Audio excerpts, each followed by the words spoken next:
The summer air in Port Elizabeth was calm that night, almost too calm. But calm has a way of hiding storms.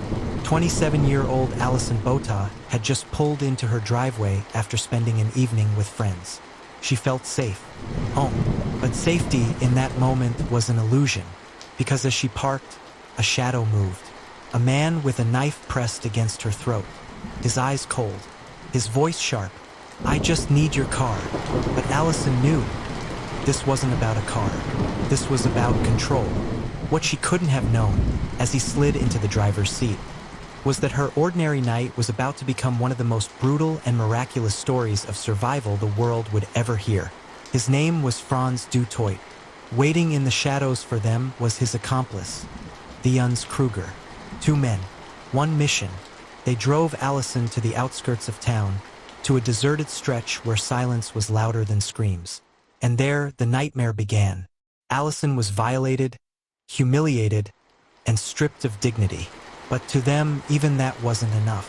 The knife pierced her skin over 10 times in her abdomen, blow after blow, each stab deliberate, cruel, final, and then the throat many slashes, so deep her head was nearly severed from her body. The men walked away confident. In their minds, Alison Botha was gone, but they underestimated something they could never understand. Alison opened her eyes. She felt her body torn apart, her organs spilling out, her throat hanging open. Logic said she was already dead, but her spirit refused to agree. She pressed one hand against her abdomen, holding her intestines inside. With the other, she supported her nearly severed head. Step by step, on shaking legs, she crawled through dirt, through pain, through death itself. The road was far, the night endless, but Alison repeated to herself, "I will not die, not here, not like this." Finally, after what felt like eternity, she reached the tar of a main road. Headlights, a chance. One car sped past, then another. Neither stopped. But then, salvation. The third car slowed. Behind the wheel was Tyan Eilert, a veterinary student. His eyes widened at the sight, but instead of recoiling, he acted. With steady hands, he tucked her thyroid back into place, pressed against her wounds, and called for help. Alison's fight had brought her to the road. Now, fate had brought her to someone who would not let her die. Doctors could barely believe what they saw. No one survives wounds like these, but Alison wasn't anyone. Even as her body failed, her mind stayed sharp. She gave police a description. She remembered their names. She held on not just to life, but to justice. And when the day came, her attackers sat in the courtroom arrogant, unbothered. But then the impossible happened. Alison walked in, alive, strong, unbroken. Every word she spoke dismantled their lies. Every breath she took proved them wrong.